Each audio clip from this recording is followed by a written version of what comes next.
Welcome to healthy ಬೇಕ್ and cook. ನಾನು ಇವತ್ತು ಇಲ್ಲಿ ರೊಟ್ಟಿ ಮತ್ತು ಬಟರ್ ಫ್ರೂಟ್ ಯೂಸ್ ಮಾಡ್ಕೊಂಡು ಒಂದು ಪಾಯಸನ ಮಾಡ್ತಾಯಿದ್ದೀನಿ. ಬಟರ್ ಫ್ರೂಟ್ ಪಾಯಸ, ರೊಟ್ಟಿ ಅಥವಾ ಚಪಾತಿ ಬಟರ್ ಫ್ರೂಟ್ ಪಾಯಸ ಅಂತ ಹೇಳ್ಬೋದು. ಚಪಾತಿ ಮತ್ತು ಬಟರ್ ಫ್ರೂಟ್ ಒಂದು ಸ್ವಲ್ಪ ನೀರು ಇಟ್ಕೊಂಡು ಅದಕ್ಕೊಂದು ಸ್ವಲ್ಪ ಅಕ್ಕಿ ಹಿಟ್ಟು ಹಾಕ್ಕೋಬೇಕು. ಅಕ್ಕಿ ಹಿಟ್ಟು ಹಾಕಿ ಅದನ್ನು ಈ ಥರ ಬೇಯಿಸ್ಕೋಬೇಕು. ಅಂದರೆ ರೊಟ್ಟಿ ಥರ ಉಬ್ಬು ರೊಟ್ಟಿ ಏನು ಮಾಡ್ತೀವಿ ಆ ಥರ ಬೇಯಿಸ್ಕೋಬೇಕು. ನೀರು ಇಟ್ಬಿಟ್ಟು ಅದಕ್ಕೆ ಉಪ್ಪೆಲ್ಲ ಹಾಕಿ ಅಕ್ಕಿ ಹಿಟ್ಟು ಹಾಕಿ ಒಂದು ಸ್ವಲ್ಪ ರೊಟ್ಟಿ ಮಾಡಿಕೊಂಡು ಅದಾದಮೇಲೆ ಒಂದು ಹಣ್ಣಾಗಿರುವ ಬಟರ್ ಫ್ರೂಟ್ ತಗೋಬೇಕು. ಇದು ದೊಡ್ಡದಿರೋದ್ರಿಂದ ನಾನು ಅರ್ಧನೇ ತೊಗೊಂಡೆ. ಸೊ ಸಾಕಾಗತ್ತೆ, ಅರ್ಧ ಸಾಕಾಗತ್ತೆ.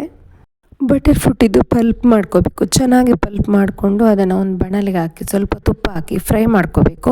ಬಟರ್ ಫ್ರೂಟ್ ಬೇಯಿಸಿದರೆ ಒಂದು ಸ್ವಲ್ಪ ಟೇಸ್ಟ್ ಚೇಂಜ್ ಆಗುತ್ತೆ. ಬೇಡ ಅನ್ನೋರು ಹಸಿನೇ ಹಾಕ್ಕೊಳ್ಬೋದು ಕೊನೆಗೆ. ಈಗ ರೊಟ್ಟಿನ ಈ ಥರ ಉದ್ದುದ್ದಕ್ಕೆ ಕಟ್ ಮಾಡ್ಕೋಬೇಕು ನೀಟಾಗಿ. ಅದಾದಮೇಲೆ ನಾವು ಬಟರ್ ಫ್ರೂಟ್ ಏನು ಫ್ರೈ ಮಾಡ್ಕೊಂಡಿದ್ದೀವಿ ಅದಕ್ಕೊಂದು 2.5 ಕಪ್ ಆಗುವಷ್ಟು ಹಾಲು ಹಾಕ್ಕೋಬೇಕು. ಹಾಲು ಹಾಕ್ಕೊಂಡು ಚೆನ್ನಾಗಿ ಮಿಕ್ಸ್ ಮಾಡ್ಕೊಳ್ಳೋ ಅಂಥದ್ದು.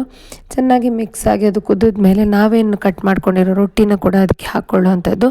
ಬಟರ್ ಫ್ರೂಟ್ ನಿಮಗೆ ಅದು ಬೆಂದರೆ ಅಷ್ಟು ಚೆನ್ನಾಗಿರಲ್ಲ ಅಂತ ಅನಿಸಿದರೆ ನೀವು ಕೊನೆಗೆ ಹಾಕ್ಕೊಳ್ಬೋದು. ಈಗ ನಾನು ಸ್ವಲ್ಪ ಸಕ್ಕರೆ ಹಾಕ್ಕೊಂಡಿದ್ದೀನಿ. ನಮ್ಮ ಸಿಹಿಗೆ ಅನುಗುಣವಾಗಿ ಸಕ್ಕರೆನ ಹಾಕ್ಕೊಳ್ಳೋ ಅಂಥದ್ದು. ನಾನು 1/4 ಕಪ್ ಹಾಕಿರ್ಬೋದು ಅಂದಾಜು. ಸಕ್ಕರೆ ಕರಗಿ ಚೆನ್ನಾಗಿ ಅದ್ರ ಜೊತೆ ಹೊಂದ್ಕೊಳ್ಳುತ್ತೆ. ಚೆನ್ನಾಗಿ ಮಿಕ್ಸ್ ಆದಮೇಲೆ ನಾವು ಅದಕ್ಕೆ ಏನೇನು ಬೇಕೋ ಅದನ್ನ ಹಾಕ್ಕೋಬೋದು. ಸಕ್ಕರೆ ಸ್ವಲ್ಪ ಕಡಿಮೆ ಅಂತ ಅನ್ನಿಸ್ತು, ಹಾಗೆ ಮತ್ತೊಂದು ಸ್ವಲ್ಪ ಹಾಕ್ಕೊಂಡೆ. ಅದಾದಮೇಲೆ ಏಲಕ್ಕಿ ಪುಡಿನ ಹಾಕ್ಕೊಳ್ತಾ ಇದ್ದೀನಿ. ಮಿಕ್ಸ್ ಮಾಡ್ಕೋಬೇಕು ಚೆನ್ನಾಗಿ. ಏಲಕ್ಕಿ ಪುಡಿ ಕೂಡ ಹಾಕಿ ಮಿಕ್ಸ್ ಆದಮೇಲೆ ಮತ್ತು ಹಾಲು ಒಂದು ಸ್ವಲ್ಪ ದಪ್ಪ ಅನಿಸಿದ್ರೆ ಒಂದು ಸ್ವಲ್ಪ ಹಾಲು ಹಾಕಿ ಚೆನ್ನಾಗಿ ಮಿಕ್ಸ್ ಮಾಡ್ಕೋಬೇಕು. ಬಟರ್ ಫ್ರೂಟ್ ಬೆಂದಮೇಲೆ ಒಂಥರ ಅನಿಸುತ್ತೆ.